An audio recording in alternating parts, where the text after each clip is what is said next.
Pascal Afine-Guessant, bonjour. Bonjour. Comment avez-vous vécu ces quelques 28 mois de prison ? Cela a été des moments douloureux physiquement, moralement, psychologiquement, mais cela aussi a été des moments de réflexion, de ressourcement aussi pour reprendre le combat. Vous avez été libéré, mais vous êtes toujours inculpé. Oui. Est-ce que vous ne craignez pas de retourner en prison à la suite du procès ?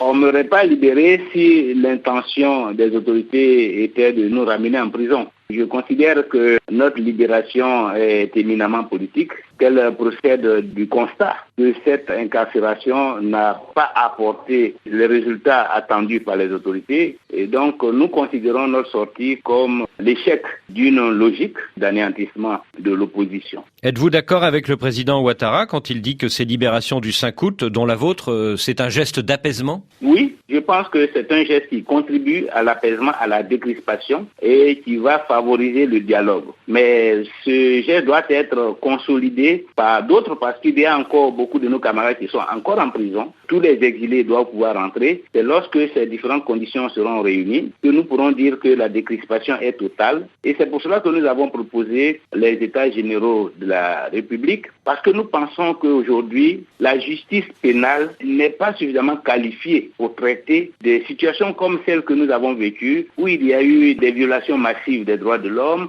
et où il est difficile d'identifier avec précision les coupables et où le risque même de faire des boucs émissaires est grand. Et à ce jour, on voit bien que ce sont seulement les partisans du président Laurent Gbagbo qui sont en prison. Et le pouvoir politique s'est même rendu compte que c'était une erreur d'avoir engagé cette procédure judiciaire puisqu'elle vient de décider de ne même plus transférer des Ivoiriens à la Cour pénale internationale. Pensez-vous comme certains que le pouvoir n'a pas extradé Simone Gbagbo pour épargner à ses partisans comme zone la même procédure ? Oui, je pense qu'il y a une part de cela qui fonde la décision. Dans le cas même de M. Ouattara, il y a beaucoup de personnes qui ont des comptes à rendre à la justice, et notamment à la justice internationale. Mais est-ce qu'il peut le faire aujourd'hui sans risque d'ébranler les bases de son régime ? C'est cela la réalité. Et c'est cela la limite de la justice pénale. Et je crois que le concept de justice transitionnelle découle de ce constat. Mais il faut aller plus loin, puisque si l'autorité politique renonce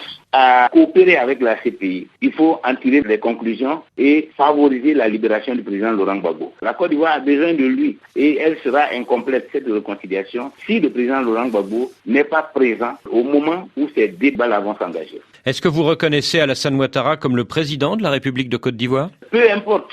Et nous prenons acte de notre statut de parti d'opposition et nous entendons jouer pleinement notre partition pour donner toutes les chances au pays d'avancer. Est-ce que le FPI présentera un candidat à la présidentielle de 2015 ? À condition qu'on ne nous invite pas à des élections calamiteuses, à des élections dont les résultats sont connus d'avance. Et c'est pour cela que nous nous battons aujourd'hui, pour que les questions de sécurité, à savoir la question des dozos, la question des ex-combattants, la question de l'armée nationale qui aujourd'hui a besoin d'être réformée, que ces questions soient réglées. Il y a la question du recensement électoral qui pose aussi le problème de la nationalité qui n'est pas réglée. À ces conditions, nous irons aux élections à venir. Pascal Afine-Guessant, merci.